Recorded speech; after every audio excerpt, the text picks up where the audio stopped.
Hello मेरे प्यारे प्यारे रसगुल्लो, स्वागत आप सभी का आपके अपने यूट्यूब चैनल में। तो फाइनली कक्षा 10 सामाजिक विज्ञान भूगोल जियोग्राफी का जो चैप्टर नंबर 2 है आपके वन एवं वन्य जीव संसाधन। तो फाइनली इस चैप्टर के जो कंप्लीट जो हैंड रिटन नोट्स हैं, जो कलरफुल नोट्स हैं, जो बेस्ट नोट्स हैं और बेस्ट क्वालिटी के साथ जो नोट्स मैं प्रोवाइड करवा रहा हूँ आपको, तो फाइनली इस चैप्टर के कंप्लीट जो नोट्स है वो इस वीडियो के अंदर मैं आपको देने वाला हूं। तो वीडियो को आपको पूरा देखना है। और इससे पहले जो आपके जियोग्राफी है, जो भूगोल है, उसका चैप्टर नंबर 1 है आपके संसाधन और विकास, वो ऑलरेडी मैं करवा चुका हूं। उस चैप्टर का जो लिंक है वो आपको डिस्क्रिप्शन में मिल जाएगा, तो वहां जाकर आप उस चैप्टर को भी अच्छे से आराम से पढ़ सकते हैं। तो आज के इस वीडियो में मेरे प्यारे बच्चों, कक्षा 10 सामाजिक विज्ञान भूगोल का जो चैप्टर नंबर 2 है आपके वन और वन्य जीव संसाधन, तो इस चैप्टर के जो नोट्स हैं उनकी मुंह दिखाई इस वीडियो के अंदर हम करने वाले हैं। और प्यारे बच्चों, साथ साथ में अगर आप इन नोट्स को लिखना चाहते हैं अपनी नोटबुक के अंदर तो लिख सकते हैं। और अगर आप इन नोट्स को परचेज करना चाहते हैं, खरीदना चाहते हैं, तो स्क्रीन पर जो नंबर आपको दिए गए हैं, जो कॉन्टेक्ट नंबर आपको दिए गए हैं, इन नंबर से संपर्क करके मेरे प्यारे बच्चों आप ये नोट्स परचेज कर सकते हैं। और यहाँ पर आप देख सकते हैं, सबसे पहले हम पढ़ेंगे वन और वन्य जीव संसाधन क्या होते हैं। तो कंप्लीट जो चैप्टर है वो इसी वीडियो के अंदर मैं आपको देने वाला हूँ। तो देखिए, सबसे पहला जो हेडिंग है वो है मेरे प्यारे बच्चों जैव विविधता यानी बायोडाइवर्सिटी। तो जैव विविधता क्या होती है मेरे प्यारे बच्चों, कि पेड़ पौधों एवं प्राणी जगत में जो विभिन्न प्रकार की जो प्रजातियां होती हैं, जो स्पीशीज होती हैं, जो जातियां होती हैं, वो मिलती हैं, उसे हम क्या कहते हैं मेरे प्यारे बच्चों, जैव विविधता कहते हैं। और दूसरे शब्दों में अगर हम जैव विविधता की बात करें तो दूसरे शब्दों में जैव विविधता वनस्पति व प्राणियों में पाए जाने वाले जातीय विभेद को क्या करती हैं, प्रकट करती हैं। तो जैव विविधता के बारे में हमने मेरे प्यारे बच्चों जाना। जैव विविधता क्या होती है कि पेड़ पौधों एवं प्राणी जगत में जो विभिन्न प्रकार की जो प्रजातियां मिलती हैं उसे हम क्या कहते हैं, जैव विविधता कहते हैं। और दूसरे शब्दों में जैव विविधता वनस्पति व प्राणियों में पाए जाने वाले जातीय विभेद को क्या करती हैं, प्रकट करती हैं, उसे हम क्या कहते हैं, जैव विविधता कहते हैं, बायोडाइवर्सिटी कहते हैं। उसके बाद में देखिए नेक्स्ट है आपके कि जैव विविधता मानव जीवन के लिए अत्यंत महत्वपूर्ण है। तो मेरे प्यारे बच्चों, क्वेश्चन आपके कैसे आएगा कि जैव विविधता है वो मानव जीवन के लिए क्यों महत्वपूर्ण है। तो जैव विविधता है वो मानव के लिए अत्यंत महत्वपूर्ण है। इसका क्या रीजन है, क्योंकि जैव विविधता के कारण मानव को अनेक प्रकार की आवश्यक वस्तुएं हैं वो प्राप्त होती हैं, जिससे पृथ्वी पर उसका जीवन है वो संभव है। और यहाँ पर देखिए बहुत ही इम्पोर्टेंट चीज़ आपको देखने को मिल रही है, जिसको मैंने हाईलाइट किया है कि वन्य जीवन और कृषि फसल उपजातियों में अत्यधिक जैव विविधता पाई जाती है। तो जैव विविधता है वो सबसे ज़्यादा किसमें पाई जाती है, एक तो वन्य जीवन और एक कृषि फसल जो उपजातियां हैं उनमें सबसे ज़्यादा मेरे प्यारे बच्चों सबसे ज़्यादा जैव विविधता है वो पाई जाती है। इस बात को आपको जरूर याद रखना है। उसके बाद में है प्यारे बच्चों भारत में वनस्पति जात और प्राणी जात। तो देखिए, सबसे पहले हम बात करेंगे भारत में वनस्पति जात। तो वनस्पति जात क्या होता है, यानी इसकी क्या परिभाषा होती है। तो किसी क्षेत्र विशेष में पाए जाने वाले पेड़ पौधे उस क्षेत्र के क्या कहलाते हैं, वनस्पति जात कहलाते हैं। एक तो परिभाषा याद करनी है। और उसके बाद में 3 पॉइंट मैंने यहाँ पर रिटर्न किए हैं। पहला पॉइंट है कि भारत जैव विविधता की दृष्टिकोण से समृद्ध देशों में से एक है। और दूसरा पॉइंट है कि भारत में लगभग 47,000 वनस्पतियों की प्रजातियां पाई जाती हैं। तो भारत की अगर मैं बात करूं तो भारत में लगभग 47,000 वनस्पतियों की जो प्रजातियां हैं, जो स्पीशीज हैं वो पाई जाती हैं। और तीसरा पॉइंट है मेरे प्यारे बच्चों कि लगभग 1500 वनस्पति की जातियां लुप्त होने के ओर बढ़ रहा है। तो ये 3 पॉइंट आपको याद रखने हैं। उसके बाद में है प्यारे बच्चों भारत में प्राणी जात। तो सबसे पहले हम बात करेंगे प्राणी जात की परिभाषा, यानी प्राणी जात क्या होता है। तो किसी क्षेत्र विशेष में पाए जाने वाले जीव जंतुओं की प्रजातियां उस क्षेत्र की प्राणी जात कहलाती हैं, कि किसी क्षेत्र विशेष में पाए जाने वाले जो जीव जंतु हैं उनकी जो स्पीशीज है, उनकी जो प्रजातियां हैं वो क्या कहलाती हैं मेरे बच्चों, प्राणी जात कहलाती हैं। अब इसमें भी मैंने 3 पॉइंट है वो रिटर्न किए हैं। पहला पॉइंट है कि भारत में लगभग 81,000 वन्य जीवन जातियां पाई जाती हैं। दूसरा पॉइंट है कि भारत में बड़े स्तनधारियों की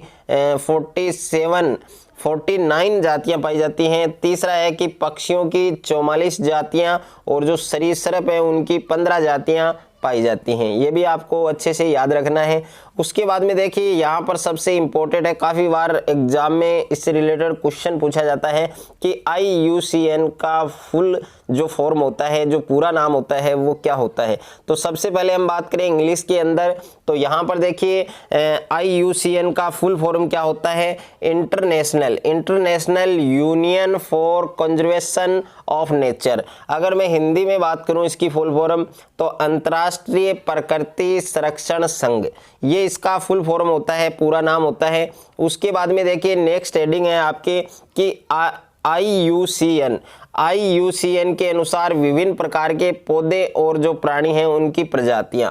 तो देखिए काफ़ी वर्गों में इसको विभाजित किया गया है, और यहाँ पर पहली जो जाति है वो है सामान्य जाति, यानी नॉर्मल स्पीशीज। तो देखिए सामान्य जाति क्या होती है कि ऐसी जातियाँ जिनकी संख्या जीवित रहने के लिए सामान्य मानी जाती है, कि ऐसी जातियाँ जिनकी संख्या है वो जीवित रहने के लिए सामान्य मानी जाती है, नॉर्मल मानी जाती है, वो क्या कहलाती है मेरे प्यारे बच्चों, सामान्य जातियाँ कहलाती हैं।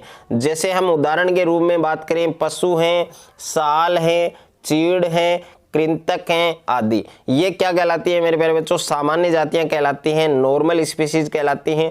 उसके बाद में 2 नंबर है आपके संकटग्रस्त जातियां। अब देखिए संकटग्रस्त जातियां क्या होती हैं कि पादपों व वन्य जीवों की वे जातियां जिनके लुप्त होने का खतरा है, और संकटग्रस्त जातियां कहलाती हैं कि पादपों व वन्य जीवों की वे जातियां जिनके लुप्त होने का खतरा है उसे हम संकटग्रस्त जातियां कहते हैं। जिन विषम परिस्थितियों के कारण इनकी संख्या कम हुई, यदि उन पर नियंत्रण स्थापित नहीं होता है, उन पर कंट्रोल नहीं हो पाता है, तो इन जातियों का जीवित रहना है वो कठिन हो जाएगा। जैसे काला हिरण है, और मगरमच्छ है, गेंडा है, गोडावन है, और बंदर है आदि, ये सब क्या है मेरे प्यारे बच्चों, संकटग्रस्त जातियां हैं। उसके बाद में देखिए प्यारे बच्चों 3 नंबर है आपके सुभेद जातियां। अब सुभेद जातियां क्या होती है कि जीव जंतुओं और पादपों की वे प्रजातियां जिनकी संख्या लगातार घट रही है, सुभेद जातियां कहलाती हैं।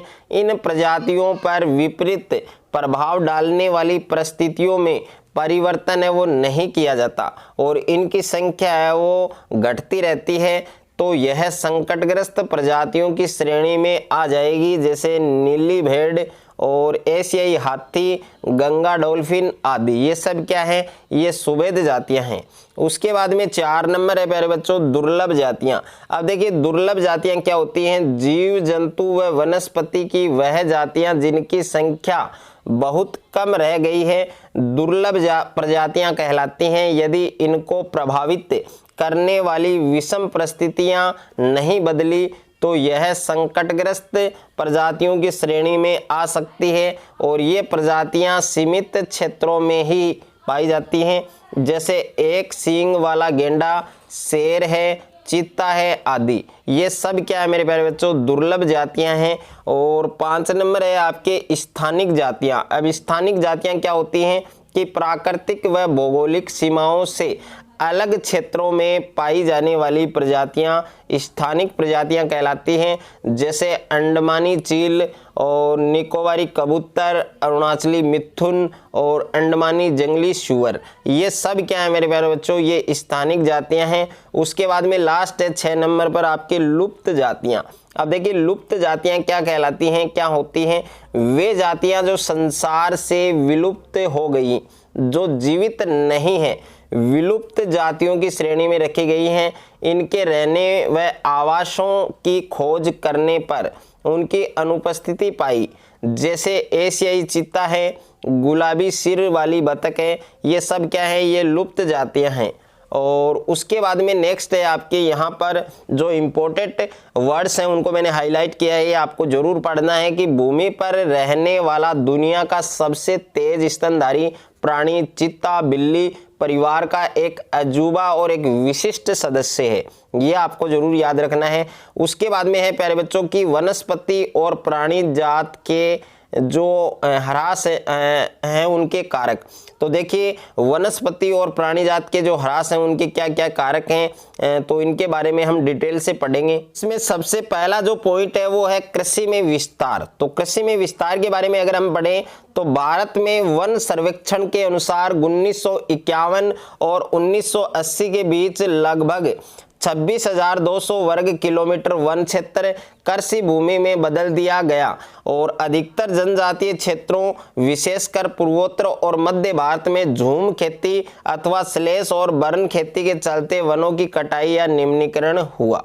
उसके बाद में दूसरा पॉइंट है इसमें कि संवर्धन वृक्षारोपण। अब संवर्धन वृक्षारोपण क्या होता है कि जब व्यावसायिक महत्व के किसी एक प्रजाति के पादपों का वृक्षारोपण किया जाता है तो इसे संवर्धन वृक्षारोपण कहते हैं। और भारत के कई भागों में संवर्धन वृक्षारोपण किया गया ताकि कुछ चुनिंदा प्रजातियों को बढ़ावा दिया जा सके और इससे अन्य प्रजातियों का जो उन्मूलन है वो भी हो गया। उसके बाद में नेक्स्ट है विकास परियोजनाएं। अब विकास परियोजनाएं क्या है? आज़ादी के बाद से बड़े पैमाने वाली कई विकास परियोजनाओं को मूर्त रूप दिया गया और इससे जंगलों को भारी क्षति का सामना करना पड़ा और 1952 से आज तक नदी घाटी परियोजनाओं के कारण 5,000 वर्ग किलोमीटर से अधिक जो वन है उनका सफाया हो चुका है। उसके बाद में प्यारे बच्चों नेक्स्ट है आपके खनन। अब देखिए खनन क्या होता है, तो खनन से कई क्षेत्रों में जैविक विविधता को भारी नुकसान पहुंचा है। उदाहरण है आपके पश्चिम बंगाल के बक्सा टाइगर रिजर्व में डोलोमाइट का खनन। और उसके बाद में नेक्स्ट है संसाधनों का असमान बंटवारा। अब देखिए जो संसाधन है उनका असमान बंटवारा हुआ, अमीरी और गरीबी में बंट गया। तो अमीर और गरीबों के बीच संसाधनों का बंटवारा होता है तो इससे अमीर लोग संसाधनों का दोहन करते हैं और पर्यावरण को अधिक नुकसान पहुंचाते हैं। तो ये जो संसाधन है उनका असमान बंटवारा है। उसके बाद में नेक्स्ट है आपके हिमालयन यव।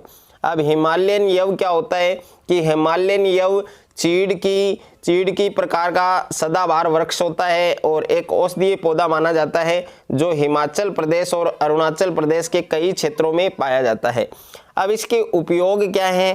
तो पहला उपयोग है इसका कि पेड़ की छाल, पत्तियों, टहनियों और जड़ों से टक्सोल नामक के रसायन है वो निकाला जाता है। और दूसरा है कि इसे कैंसर रोगों के उपचार के लिए प्रयुक्त किया जाता है। तो कैंसर रोग के उपचार के लिए किस पौधे का उपयोग किया जाता है? हिमालयन यव का। ओके, और इसके नुकसान भी हैं। देखो जिस चीज़ के फायदे होंगे उसके नुकसान भी अवश्य होंगे। तो इसके नुकसान क्या है कि हिमाचल प्रदेश और अरुणाचल प्रदेश से में विभिन्न क्षेत्रों में यव के हजारों पेड़ हैं वो सूख गए हैं। उसके बाद में है कम होते संसाधनों के सामाजिक प्रभाव। तो इसमें जो संसाधन है वो किस प्रकार से कम हो रहे हैं और उनके क्या सामाजिक प्रभाव हैं। तो पहला पॉइंट है इसमें कि संसाधनों को कम होने से समाज पर प्रतिकूल प्रभाव पड़ते हैं। कुछ चीज़ें इकट्ठा करने के लिए महिलाओं पर अधिक बोझ होता है, जैसे ईंधन है, चारा है, पेयजल है और अन्य मूलभूत चीज़ें। दूसरा पॉइंट है प्यारे बच्चों की इन संसाधनों की कमी होने से महिलाओं को अधिक कार्य करना पड़ता है और कुछ गांवों में पीने का पानी लाने के लिए महिलाओं को कई किलोमीटर पैदल चलकर जाना होता है। और उसके बाद में तीसरा पॉइंट है इसमें कि वनों उन्मूलन से बाढ़ और सूखे जैसी प्राकृतिक विपदाएं बढ़ जाती हैं जिससे गरीबों को काफ़ी कष्ट होता है। और उसके बाद में नेक्स्ट है आपके कि भारत में वन और वन्य जीवन का संरक्षण। तो सबसे पहले हम बात करें भारतीय वन्य जीवन संरक्षण अधिनियम। तो भारत में वन्य जीवों की सुरक्षा हेतु भारतीय वन्य जीवन संरक्षण अधिनियम 1972 को लागू किया गया। ये इंपॉर्टेंट है, कब लागू किया है डेट आपको जरूर याद रखनी है, जिसमें वन्य जीवों की सुरक्षा हेतु अनेक प्रावधान हैं। अब कौन कौन से प्रावधान हैं तो इनके बारे में भी हम आगे बात करेंगे। तो यहाँ पर एक इम्पोर्टेंट क्वेश्चन आपको पूछ सकता है कि वन और वन्य जीवों का संरक्षण क्यों आवश्यक है। ये एक या दो बार बोर्ड एग्जाम में आ चुका है, क्वेश्चन काफ़ी इम्पोर्टेंट है कि वन और वन्य जीव हैं उनका संरक्षण है वो क्यों आवश्यक है। तो वन और वन्य जीवों के संरक्षण से पारिस्थितिकी जो इकोलॉजी सिस्टम है वो विविधता बनी रहती है और हमारे जीवन के मूलभूत जो संसाधन हैं, जल हैं, वायु हैं और मृदा आदि बने रहते हैं और ये विभिन्न जातियों से बेहतर जनन के लिए वनस्पति और पशुओं में जिन्स विविधता को भी क्या करते हैं, संरक्षित करते हैं। ये आपको अच्छे से याद रखना है। उसके बाद में है वन संरक्षण के लिए उपाय। अब वन संरक्षण के लिए क्या क्या उपाय हो सकते हैं, किस प्रकार से हम वन संरक्षण को वन है उनका संरक्षण कर सकते हैं, उनको संरक्षित कर सकते हैं। तो यहाँ पर पहला उपाय है कि वनों की अंधाधुंध कटाई पर प्रतिबंध लगाना, रोक लगाना। दूसरा है अनियंत्रित पशुचारण है उस पर रोक लगाना। तीसरा है कि लकड़ी के ईंधन का कम से कम उपयोग किया जाए और चौथा है कि ऊर्जा के वैकल्पिक जो साधन हैं उनका विकास किया जाए और पांचवा है कि वन क्षेत्र बढ़ाने के लिए वन्य क्षेत्र है उनका निर्धारण करना चाहिए। तो ये पॉइंट आपको क्लियर करने हैं।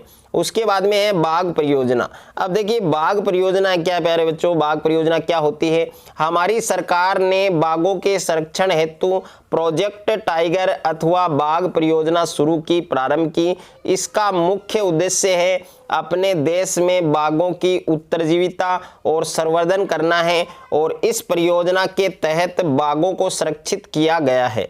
ये आपको जरूर याद करना है। और यहाँ पर सबसे इम्पोर्टेंट जो चीज़ है उसको मैंने हाईलाइट किया है कि बक्सा टाइगर रिजर्व डोलोमाइट के खनन के कारण गंभीर खतरे में है। कि बक्सा टाइगर है वो किसके खनन के कारण गंभीर खतरे में है, तो वो है आपके डोलोमाइट, यानी डोलोमाइट। ये आपको ध्यान रखना है, ये एक अच्छी बात है। उसके बाद में है नेक्स्ट हेडिंग आपके प्रोजेक्ट टाइगर। अब देखिए प्रोजेक्ट टाइगर क्या है। प्रोजेक्ट टाइगर विश्व की बेहतरीन वन्य जीव परियोजनाओं में से एक माना जाता है। इसकी शुरुआत है मेरे प्यारे बच्चों 1973 में हुई। उत्तराखंड में अगर मैं बात करूं तो उत्तराखंड में है कॉर्बेट राष्ट्रीय उद्यान और पश्चिम बंगाल में अगर मैं बात करूं तो पश्चिम बंगाल में सुंदरबन राष्ट्रीय उद्यान है और मध्य प्रदेश में अगर मैं बात करूं, एमपी में बात करूं तो बांधवगढ़ राष्ट्रीय उद्यान है और अगर मैं राजस्थान की बात करूं तो राजस्थान में सरिस्का वन्य जीव पशु विहार है और असम में बात करूं तो असम में मानस बांध रिजर्व है और केरल में आपके पेरियार बांध रिजर्व है। और भारत में बाघ संरक्षण परियोजनाओं के ये क्या हैं, सब एग्जाम्पल हैं, उदाहरण हैं।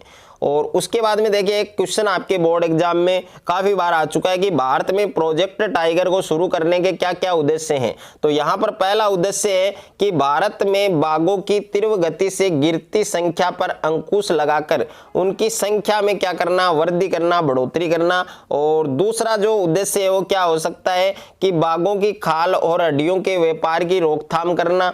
ये सब इसके उद्देश्य माने जाते हैं। उसके बाद में देखिए वन क्या होता है, इसके क्या प्रकार हैं। तो सबसे पहले हम वन के बारे में बात करेंगे कि वह बड़ा भूभाग जो वृक्षों और झाड़ियों से ढका होता है क्या कहलाता है, वन कहलाता है। और उसके बाद में देखिए वन्य जीव संसाधनों के प्रकार। तो इन्हें निम्नलिखित वर्गों में बांटा गया है। पहला है आपके आरक्षित वन। अब आरक्षित वन क्या होता है, ये वे वन माने जाते हैं जो इमारती लकड़ी अथवा वन उत्पादों को प्राप्त करने के लिए पूर्णतः सुरक्षित कर लिए गए हैं और इन वनों में पशुओं को चराने व खेती करने की अनुमति नहीं दी जाती है और इन वनों को सर्वाधिक मूल्यवान माना जाता है। भारत के कुल वन क्षेत्र के आधे से अधिक क्षेत्रों को आरक्षित वन क्षेत्र घोषित किया गया है। ये आपको याद रखना है। दूसरा है प्यारे बच्चों रक्षित वन। अब रक्षित वन क्या होता है कि ये वे वन हैं जिनमें पशुओं को चराने व खेती करने की अनुमति कुछ विशिष्ट प्रतिबंधों के साथ प्रदान की जाती है। कि भारत में कुल वन क्षेत्र का 1/3 हिस्सा रक्षित वन है और इन वनों की और अधिक नष्ट होने से बचाने के लिए इनकी सुरक्षा की जाती है, इनकी सेफ्टी की जाती है। और उसके बाद में तीसरा है आपके अवर्गीकृत वन। अब अवर्गीकृत वन क्या होता है कि अन्य सभी प्रकार के वन और बंजर भूमि इनके अंतर्गत सम्मिलित की जाती हैं और इन वनों पर सरकार, व्यक्तियों एवं समुदायों का स्वामित्व होता है और देश के कुल वन क्षेत्र में से आरक्षित और रक्षित वन क्षेत्र को घटाकर शेष बचे भाग पर इन वनों का विस्तार माना जाता है। अब जो मैंने हाईलाइट किया है ये सबसे इंपॉर्टेंट है, यहाँ पर इनको जरूर याद रखना है कि आरक्षित वनों के क्षेत्र हैं वह जम्मू और कश्मीर, आंध्र प्रदेश, उत्तराखंड, केरल, तमिलनाडु, पश्चिम बंगाल और महाराष्ट्र। अगर रक्षित वनों के क्षेत्र की मैं बात करूं तो बिहार है, हरियाणा, पंजाब, हिमाचल प्रदेश, ओडिशा और राजस्थान। और अगर अवर्गीकृत वनों के क्षेत्र की मैं बात करूं तो पूर्वोत्तर के सभी राज्य और यहाँ पर है गुजरात। ये सब क्या है, ये सब अवर्गीकृत वन हैं, उनके क्षेत्र हैं। उसके बाद में देखिए नेक्स्ट टॉपिक है आपके समुदाय और वन संरक्षण। अब समुदाय और वन संरक्षण क्या है, तो भारत में विभिन्न समुदायों द्वारा वन्य जीव संरक्षण तथा वन रक्षण में किए गए योगदान को निम्न बिंदुओं के द्वारा स्पष्ट किया गया है। इसमें पहला बिंदु है, पहला पॉइंट है कि राजस्थान के अलवर जिले में सरिस्का बाघ रिजर्व में राजस्थान के गांव के लोग वन्य जीव रक्षण अधिनियम के अंतर्गत वहां से खनन कार्य बंद करवाने के लिए संघर्षरत हैं, यानी संघर्ष कर रहे हैं उसको बंद करवाने के लिए।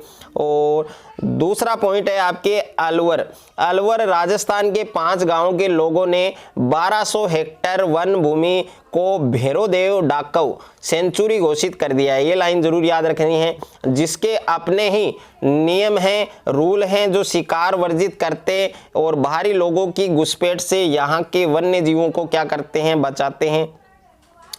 उसके बाद में नेक्स्ट है कि उत्तराखंड का प्रसिद्ध चिपको आंदोलन कई क्षेत्रों में वन कटाई रोकने में सफल नहीं रहा। आपने पढ़ा है, पहले भी पढ़ा होगा चिपको आंदोलन, जिसके प्रेरणा कौन है, सुंदरलाल बहुगुणा है।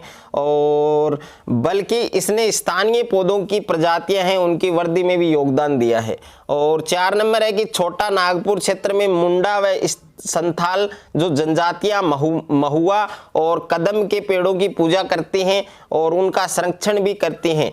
तो इस प्रकार से हम जो वन संरक्षण हैं और समुदाय हैं उनके कुछ बिंदु हैं जो मैंने यहाँ पर बताए हैं, अच्छे से आपको याद करने हैं। लास्ट टॉपिक है मेरे प्यारे बच्चों इस चैप्टर का स्थानांतरित कृषि, जूमिंग कृषि या इसको स्लेश या बर्न कृषि भी कहा जाता है। ये काफी इंपॉर्टेंट है, इसकी परिभाषा आपको याद करके जाना है कि यह कृषि का सबसे आदिम रूप है और कृषि की इस पद्धति में वन के छोटे टुकड़े के पेड़ और झाड़ियों को काटकर उसे साफ कर दिया जाता है और इस प्रकार से कटी हुई वनस्पति को क्या कर दिया जाता है, जला दिया जाता है और इससे प्राप्त हुई जो राख है उसको मिट्टी में मिला दिया जाता है। भूमि की उर्वरता समाप्त हो जाने पर किसी दूसरी जगह पर यह क्रिया दोहराई जाती है, इसे स्लेश और बर्न कृषि भी कहा जाता है। तो मेरे प्यारे बच्चों ये आपको जरूर अच्छे से याद रखने हैं। और इसी के साथ जो आपका चैप्टर नंबर 2 है प्यारे बच्चों वो कंप्लीट हो चुका है। चैप्टर आपको कैसा लगा, नोट्स आपको कैसे लगे, वीडियो आपको कैसा लगा, तो ये आप सभी बच्चों को कमेंट करके जरूर बताना है। और अगर अभी तक आपने हमारे चैनल को सब्सक्राइब नहीं किया है तो सब्सक्राइब कर लीजिए, साथ में नोटिफिकेशन बेल को प्रेस कर लीजिए और वीडियो को ज्यादा से ज्यादा बच्चों के साथ शेयर करना है।